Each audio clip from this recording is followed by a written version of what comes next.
Morning, everyone. It's 10 o'clock.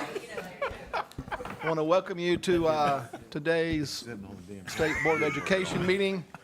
At this point, I'd like to remind everyone to silence your cell phones or cut them off or whatever you need to do to kind of keep some quiet going. This is the Mississippi Department of Education Board meeting, September 17th. It is 10 o'clock a.m. We're on the fourth floor boardroom at Central High School, located at the Mississippi Department of Education building at 359 Northwest Street here in Jackson, Mississippi. So I call the meeting to order. Let me request that Ms. Stroud, if you will, tell us that you're here and tell us where you are.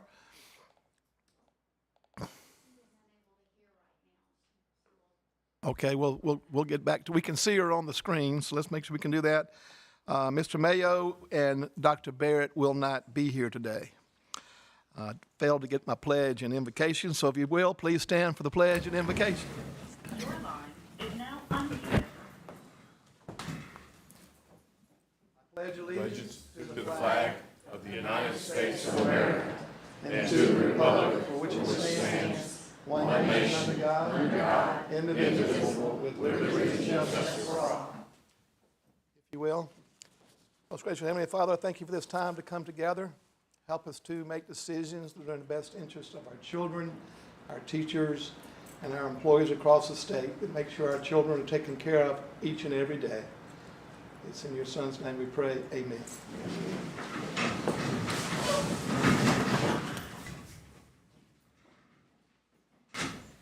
You have before you the minutes from August the 15th. May I have a motion to approve those?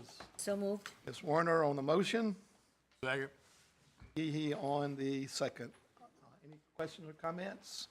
All in favor say aye. Aye. Any opposed? Motion carries. You also have the agenda for today's meeting in front of you. Are there any additions, deletions, or if not, I'll have a motion to approve the agenda. Motion. Mr. McGehee, Mr. Jacobs on the second. All in favor say aye. Aye. Any opposed? You also have before us our consent agenda. Are there any of those that need to be pulled out for discussion? If not, may I have a motion to approve the consent agenda? Mr. Miller? Motion. Ms. Warner, a second. All in favor say aye. Aye. Any opposed?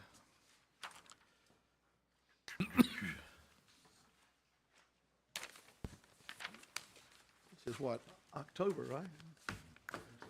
September, October? We're in September, almost October. July, August, 3 months. This is your third report, Superintendent. Third report. It all runs together. Go ahead, Dr. Evans, it's Okay. time for your Yes, sir. report as State Superintendent. Yes, sir. Thank you very much. It's been a very busy month. I appreciate everybody at MDE for helping me continue to transition and help decrease that learning curve. So it's been a wonderful experience. But again, very busy month. Just a couple of things. We are in the process of our regional superintendent roadshow, as we affectionately call it. We've completed the ones in Meridian, Jackson, Oxford, and Cleveland yesterday, and tomorrow we'll be in Hattiesburg and actually have our first teacher advisory committee meeting that afternoon in Gulfport, and then we'll be in Gulfport the next on Thursday. So had to rearrange some of those teacher advisory council meetings because of the weather that we had. We had that pesky hurricane that came through, so had to pivot there. A couple of other things.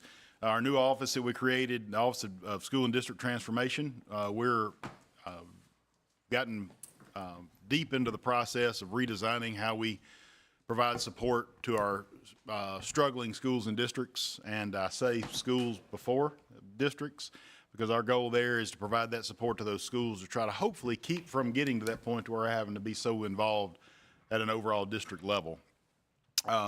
So we have, to this point, we've actually have several different meetings, but have also brought in the superintendents from the 4 districts that are under MDE leadership, actually under those superintendents' leadership, but under the guidance and the leadership of the state board, that being Holmes, Noxubee, Humphreys and Yazoo City, and have gotten great insight from them. Really appreciate it. We spent an hour to an hour and a half, I think some of them maybe 2 hours, did it all one day and working with them. Went to visit Mississippi School of Math and Science. I appreciate Mr. Mike Pruitt for visiting with us. We also had both our House and Senate Ed chairs, I apologize, our House Ed Chair, Mr. Rob Robertson, and Vice Chair Kent McCarty. Also had Representative Danny Scoggin with us, Cole Butler from the House side, Speaker White's, his education person was there. And it was a very, very beneficial meeting. A couple speaking engagements, actually several speaking engagements over the last month. Spoke at the Mississippi Horizons Conference by Accelerate, served on a panel there with Patrick Sullivan, the chairman of the State Workforce Investment Board, Mr. Kel Smith, the executive director of Mississippi Community Colleges, and talked about processes in career and technical education, how we can streamline those workforce development efforts and create equity across the entire state. And that's another piece and an effort of that Office of School and District Transformation. That being a new office, you know, we've put a whole lot of charges to that office to ensure that we're making great use of those resources early on. I also spoke at the State Workforce Investment Board, the SQUIB meeting. Lucky enough to have an opportunity to serve on that as in this job. So I spoke there, went to Clinton, spoke to the Rotary Club there, and also PREPS has a CEO Leadership Academy. Spoke to them this past week. There's 50 principals and assistant principals that I've had the opportunity one other time to speak to them, not in this capacity, but in another one, and I appreciate that. Several legislator stakeholder meetings. We had a peer committee meeting where they actually have gone in and it's a biannual review of the ESA scholarship program. Had a group of people from Florida come in and look at a Florida harm prevention model. It's actually called BTAM is the name of the model. It's the abbreviation for it. We appreciate Rankin County for allowing us to use their space to meet. They were very, very accommodating. They do that. All the metro area school districts do a very good job of allowing us when we need to meet there, and I appreciate that tremendously. We looked at legislative pieces that were associated with that in Florida legislation, and all those things arose from the 2018 Parkland shooting, and I appreciate Dr. McGehee for participating in that meeting, actually a 2-day meeting, so I appreciate him being there. Also met with MASBO, Mississippi Association of School Business Officers, about creating a mentoring program for new business administrators. That's something that we see there is a huge need for this as we change out business managers in our school districts. Because, you know, the thing is some of our people that come into those roles have not worked in school finance. And it's very different than coming from the private world to the school world. So it helps that learning curve, if you will, helps them move forward much faster. We brought in Courtney Taylor, Dr. Courtney Taylor from Accelerate Mississippi. She called and wanted to know more about the accountability system and how the accountability model worked. I appreciated her reaching out. So we spent about an hour and a half last week. The time runs together on me. Last week and talked through that. Had the opportunity to attend overnight trip to with Excel and Ed. I met several other state chiefs in North Carolina, so that was a good opportunity to start that conversation. Also met with the Mississippi Community College Board about possible K-12 adult education partnerships, addressing it statewide. Plan on running, setting up meetings in our RESA groups with that group so that they can have those conversations. Meeting with College Board to review Mississippi PSAT and SAT and AP results, which those are very successful outcomes there. Those will be released publicly on September the 24th. I had a meeting with MPB to look at discussing a partnership to develop a comprehensive distance learning program that would be staffed by teachers that we would, be staffed by teachers that we actually would employ and govern through MDE. And my goal here is for us to be able to create an opportunity to put a certified teacher in a classroom where there is no certified teacher. Because while we know that that might not necessarily be the best option, it's better than no option, if that makes sense. So that's part of the system that we're putting in place, and part of a conversation that we'll get a little deeper into as we get a little closer to the legislative session. But that's a need that I see statewide, superintendents see statewide, and also our legislators see statewide. So it's just a different way of operating. Met with code.org, their state governing relations director, and looking at how we make Mississippi a code.org state as far as putting that coding graduation requirement. And as far as media interviews, I told you it's been a busy month. As far as media interviews, yesterday we had our accountability results discussion with, there was about, I think there was probably 10 or 12 media outlets that were on there, give or take a couple. And then also we had a interview with the Commercial Dispatch about the Mississippi Student Funding Formula. That's just the highlights. It is one of the things I have found is we stay very, very busy here. So makes the days pass well, but been a very busy month. Thank you, sir. I appreciate that. Thank you, sir. Good job. Appreciate your travels. That's Yes, sir. one of the missions I think we talked about way back in the first of the year. Yes, sir.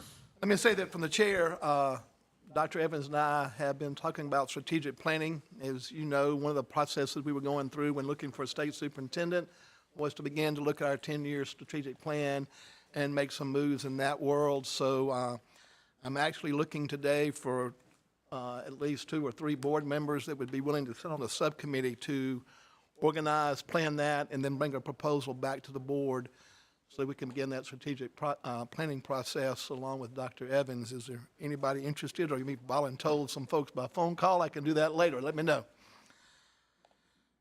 Moving right along on our agenda, both Kate and Crosby have participated in a National School Board Student School Board Member Association, so they're going to double team their report today from what I understand. So Kate, Crosby, y'all are on.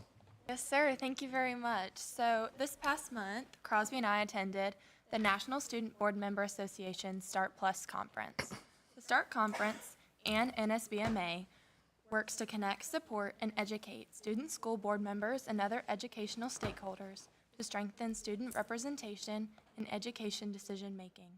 The National Student Board Member Association believes that meaningful representation of student voice is vital to ensure the education system prepares all students to thrive. I had the opportunity to significantly enhance my understanding of how to be an effective student board member and a proactive participant in both my school and community. The experience was incredibly enriching and provided a comprehensive overview of several key aspects essential for making a meaningful impact in these roles. The weekend was split into 3 separate sessions, the first one being the training, then the brainstorming session with other student board members from across the country, and then finally a mock board meeting where the ideas from the brainstorming sessions were discussed. For me, the brainstorming session was the most helpful because I got to discuss issues that have been prominent here in Mississippi with students from all over. My group was assigned the topic of inequities and opportunities, and we worked for hours to come up with solutions, filling up multiple pages worth of information and ideas that could be brought back to each of our regions. After a lot of back and forth conversation and brainstorming, we landed on a mentoring program as our concrete solution to advocate for opportunity awareness and to push students to take advantage of all that they are offered. We developed a plan for how it would be put into action, and it was extremely well received in the mock board meeting, which contained superintendents and other education experts. You are all aware how much I advocate for this idea, so it was very encouraging for me to continue the work that I've been doing. One of the highlights of the conference was collaborating with student board members from various regions across the country. Together, we engaged in a project where we developed a hypothetical proposal designed to address different issues. So Crosby's was inequity of opportunities, and my issue was chronic absenteeism. This project was guided by the START leaders, who guided us along the way to plan and figure out the root causes of each issue, and then figure out what we can do to solve those root problems. And we conversated hypothetical solutions with conversations of the different board members while being guided by the START leaders, and they helped us find statistical data to help prove our points. Along with the proposals, the conference offered a series of informative sessions that were instrumental in broadening our knowledge and skills as student board members. We received valuable insights into the mechanics of board meetings, including how they function and how to navigate them efficiently.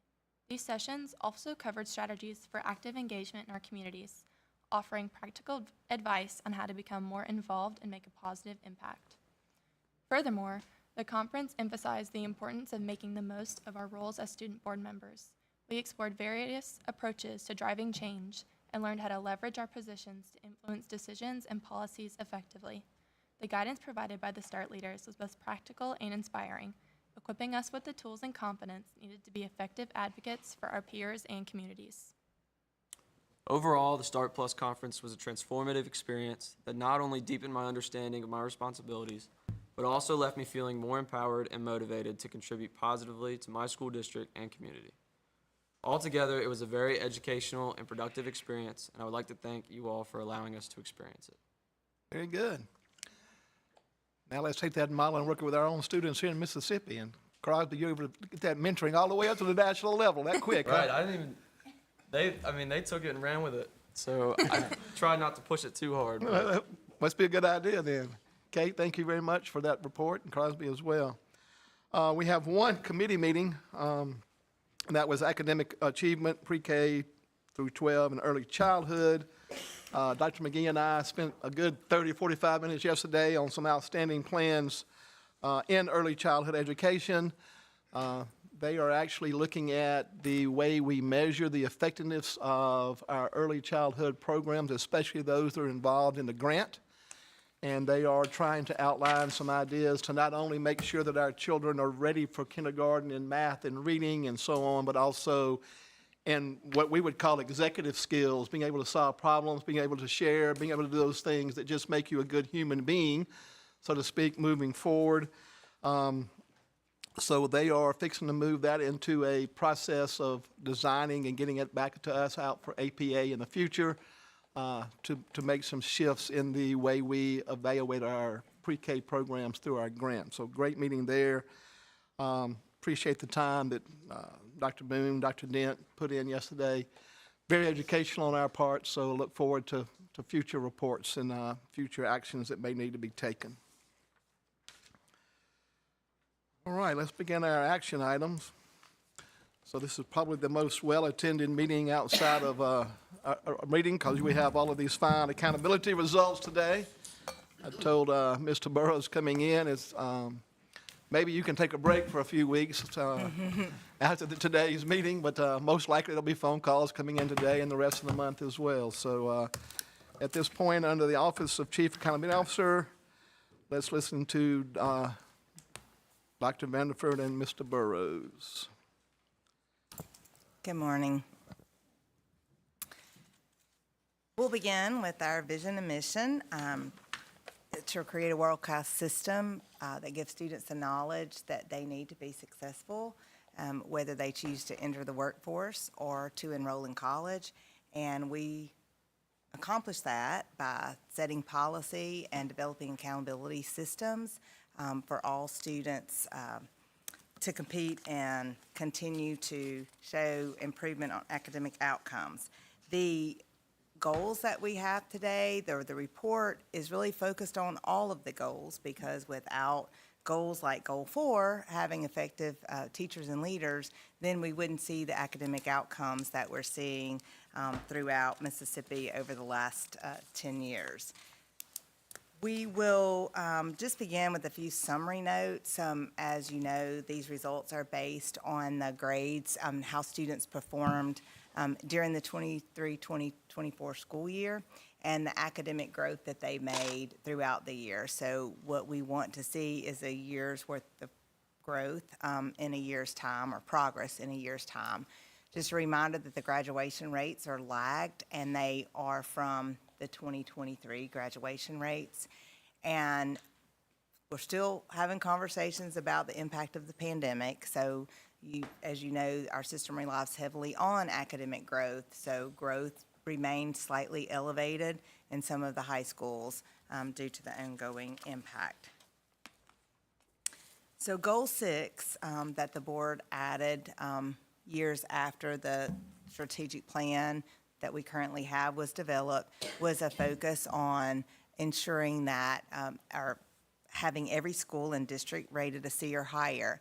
So this shows you the 3-year trend and the percent of districts and schools. So we're at 93.9% of the districts that are rated a C or higher, and 85.7% of our schools are currently rated a C or higher. Now, this slide is the 3-year trend of the percent of schools and districts that are rated an A or a B. And we'll talk a little bit more about this because this piece is in statute related to the accountability system and when we should establish new standards. So currently, we have 70.3% of the districts in the state that are rated an A or a B, and 66.7% of the schools that are rated an A or a B. These slides are new.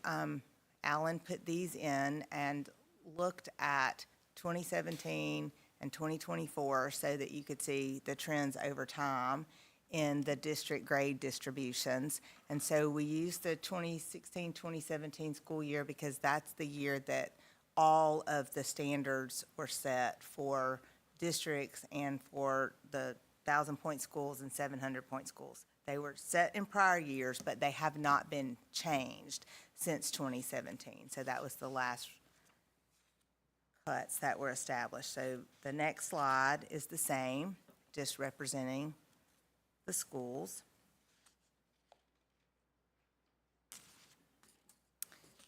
And then, as I mentioned earlier, in statute in 3717.6.5, it outlines the components that we're required to have in our accountability system. So as we are looking toward incorporating new measures, we have to ensure that we continue to include the measures that are required in state law. But there is a provision in this section that says when 75% of the students that are assessed reach proficiency, then we would reset standards. So as you know, our proficiency rates are improving, but we're not near anywhere close to the 75% overall. And the second provision is when 65% of the districts or schools are rated an A or a B. So on the previous slide, as you can see, we've exceeded that with 70% of the districts and 66% of the schools. We're receiving a lot of questions, as we have been over the last year, about when the standards are going to be reset. And if you recall, when we had this conversation this time last year, there was an ongoing effort to take a look at making revisions to the current accountability system and revising those business rules. And we were still dealing with the impact of the pandemic over time and the revisions of the rules. There was consideration, and still is, as you know, we'll report back to the legislature what it might look like if we use the ACT as an end-of-course option. So there was just a lot of conversations that were going on. It didn't make sense to have to set the standards and then later reset them if we revise the business rules. So in working with the legislature, we all agreed that we would move forward with the revision process and then consider setting the standards. So I shared with the commission earlier this morning a few of the things that we were talking about or have been talking about in the Accountability Task Force. And one of those is when it is time to reset the standards, to consider a new methodology for establishing those standards. So those of you that have been on the board for years or have been in schools and districts, you know that we had a forced distribution to where for the first year, 10% of the districts would have been rated an A, and then 14% rated an F, and then the Bs and Cs and Ds in between. But there's been ongoing conversation since that time that they would like for us to consider, or for the board to consider, a new methodology. So the Accountability Task Force has been considering multiple options when it is time to set the standards of how we would do that. So currently, we're utilizing a norm reference. We could also use a criterion reference, but the conversation seems to be a hybrid of the two. So as we work through the Accountability Task Force and have these conversations. We'll keep the board informed, but I did think it was important to mention to the board today that we are considering other options as we look for resetting the standards. So the timeline, we don't have a slide on this, but we're sharing this with the superintendents as we're visiting them. So we hope to complete the proposed revisions to the model this fall. And we've had those conversations. I mean, the primary focus is incorporating more into the readiness component, to take what we know as the college and career readiness and acceleration and combine those two, and maybe just look at a readiness component, focus on the enrollment, employment, as well as the enlistment. So to expand on those opportunities in that index.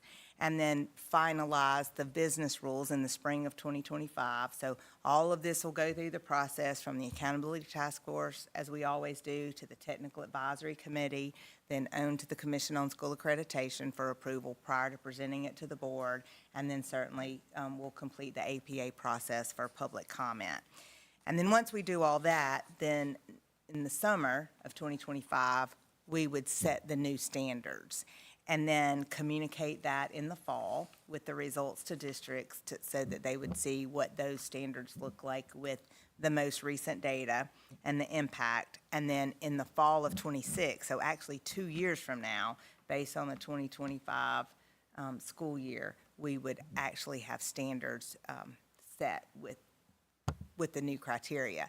And so said all that to say we have another year, so one more year, the current school year that we're in, that we would utilize the current standards that we have for measuring schools and districts.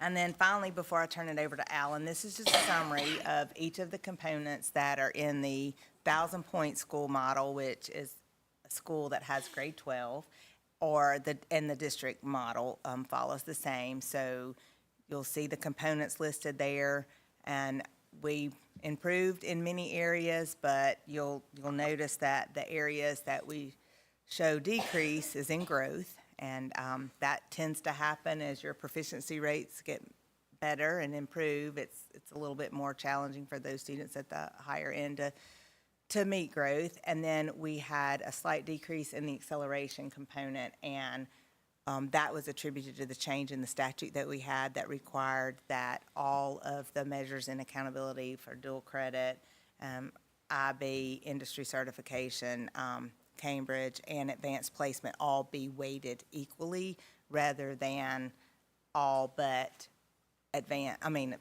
dual credit being doubled in the model. So you'll see those decreases there. So at this time, I'll turn it over to Alan, and he's going to walk through the data for, and the outcomes for districts as well as the schools.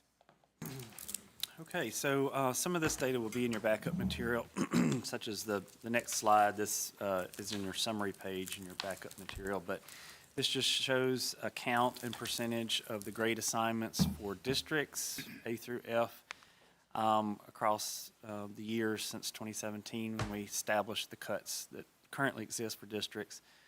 So we have 148 districts. 10 of those are charter schools. Charter schools are reported as both a district and a school. So you'll see those reflected in the district reports. And that is consistent with your backup material as well. This table reflects how grades have changed from one year to the next. So to read this table, you start in that far left-hand column. You read it from left to right. But so if you look at the far left column, I'll give an example. A district that was rated B last year in 2023, we had 3 of those districts that moved up to an A.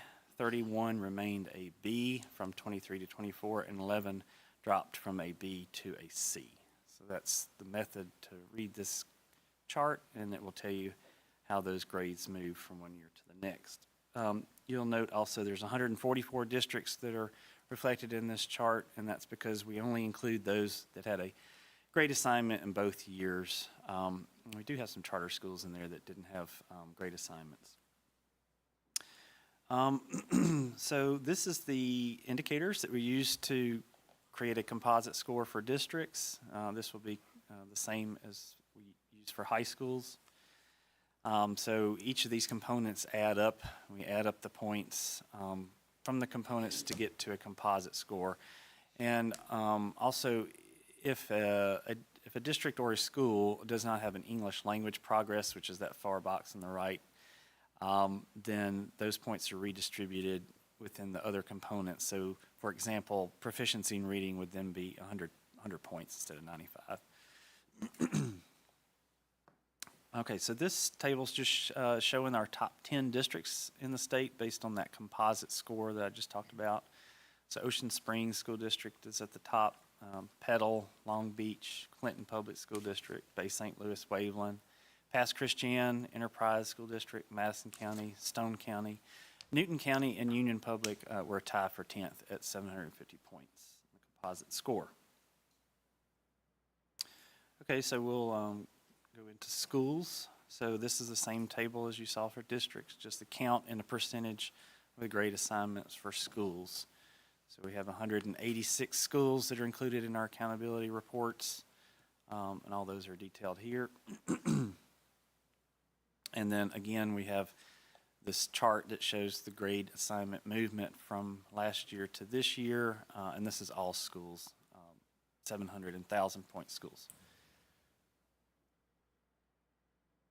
And this is the table that shows how we get our composite score for 700 point schools. So that's elementary and middle schools, schools that do not have a 12th grade. And there are some schools with configurations that do not have science. In that case, we do an adjusted score for those schools. Those end up being 600 point maximum points for those schools, and we assign them a letter grade with an adjusted scale score. But that question comes up from time to time. These are the top 10 700-point schools in the state, with Beach Elementary School and Pascagoula Gaucher School District being at the top at 687 on their composite score. These are the indicators for high schools. This is consistent with districts. Just as a note, districts, when we calculate a composite score for districts, it's like one big school. But these are high schools, and these are the composite components for high schools. And this is the grade movement for high schools. One thing of note here, you'll see that there's not as much upward movement in grade assignments for high schools. You'll see 31, 32 high schools that dropped letter grade from last year to this year, and that's primarily reflective of the fact that we had some elevated growth reflected in the model last year coming out of the pandemic that primarily affected banked Algebra 1 scores in high schools. These are our top 10 1,000-point schools in the state, with Poplarville High School and Poplarville Separate School District at 888 out of 1,000 points.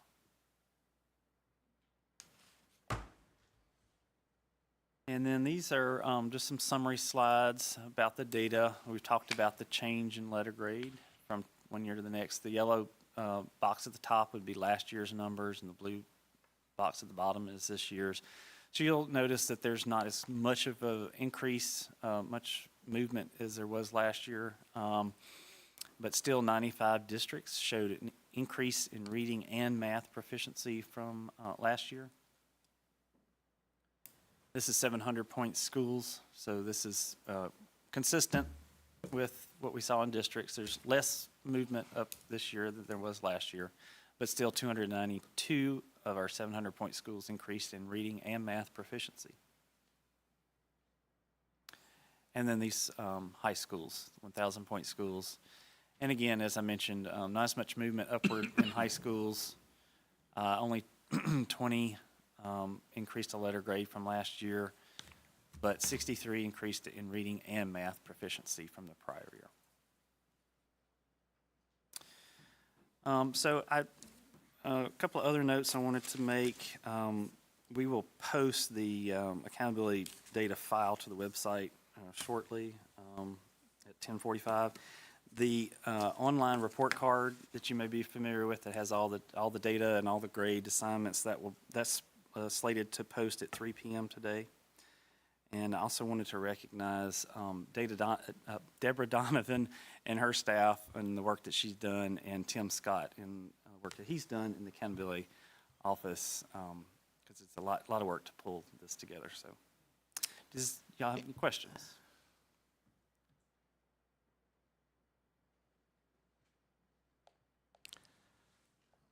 No questions, but I will say a job well done. Thank you so much for your efforts, and also congratulations to our schools and our school leaders, and especially our clientele, the young people who we face, who we pretend to be way out there, but we also know when pressure's on, they can perform and do well. So I congratulate you on your efforts also, because I know let's just say the little mess up we had earlier, you were able to come through with that forward, so we thank you for your efforts as well.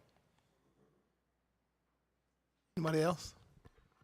Now, we could just kind of stall this vote till 10:45, because you know the moment we approve this, every superintendent in the state's pushing a button, whether it's on the website or not. So may I have a motion to, under the Office of Chief Accountability Officer, to approve item 1, Mississippi statewide accountability results? So moved. Mr. McGehee on the motion. Mr. Jacobs on the second. Any other questions or comments? None seen. All in favor say aye. Aye. Any opposed? Listen, wait. There was the click. So we're all in good shape this morning. Thank you very much for your work. Appreciate it.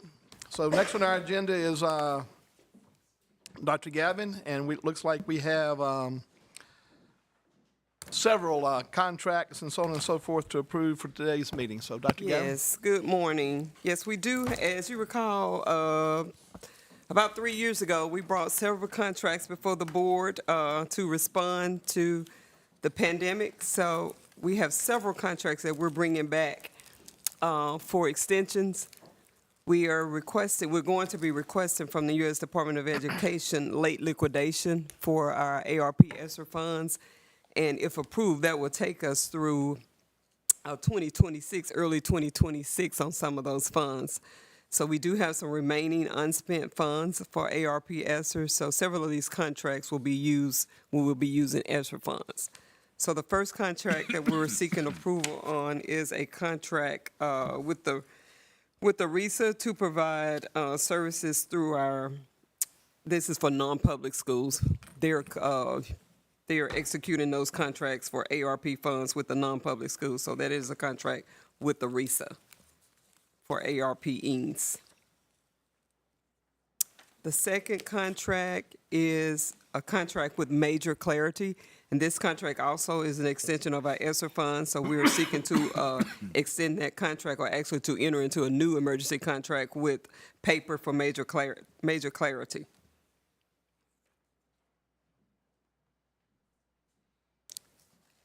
Action item 2C is a contract with paper to provide high dosage tutoring for grades 3 through 12. And that also is an ARP contract that we have. So we're seeking to enter into a new contract using our ARP ESSER funds for 1 additional year. Action item 2D is a contract with Staffing Innovations, and Staffing Innovations will provide contractual services for our call center. We have the opportunity to utilize some ESSER funds for that as well.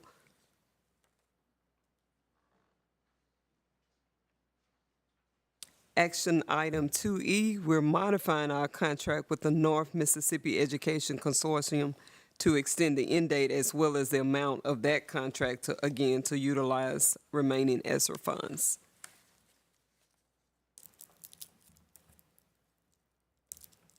Action item 2F is a contract with Cybersoft Technologies, and it's for the operation of our automated purchasing system in the Office of Child Nutrition.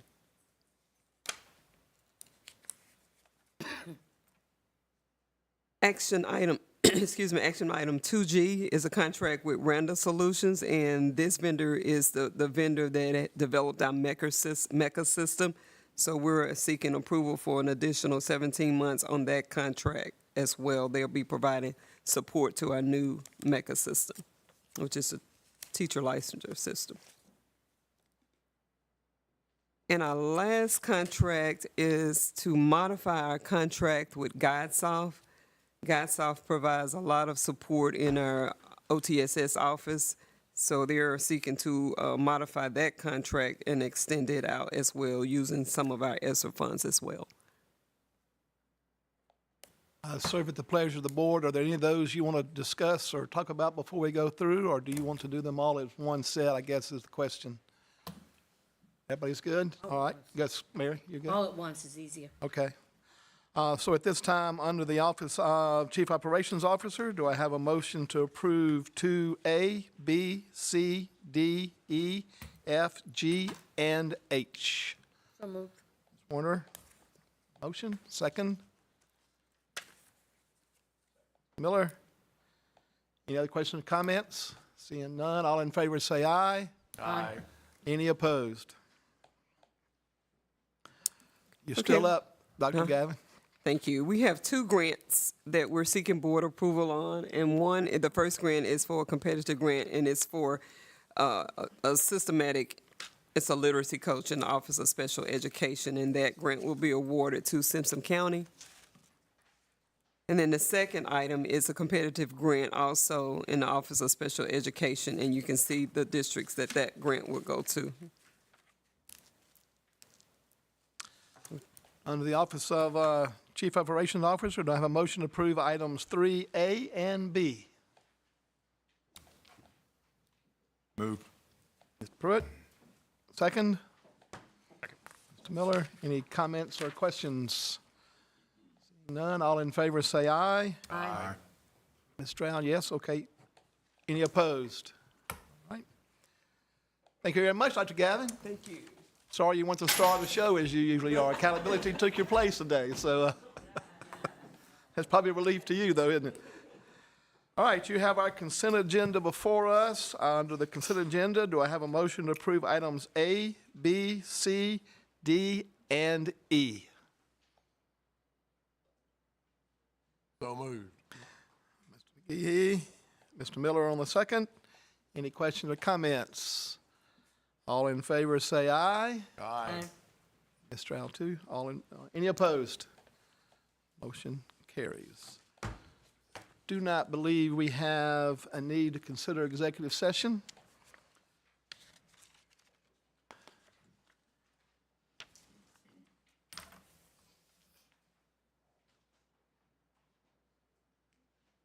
Is there any other business? First, are there any meetings anyone attended they'd like to report out on at this point from the board?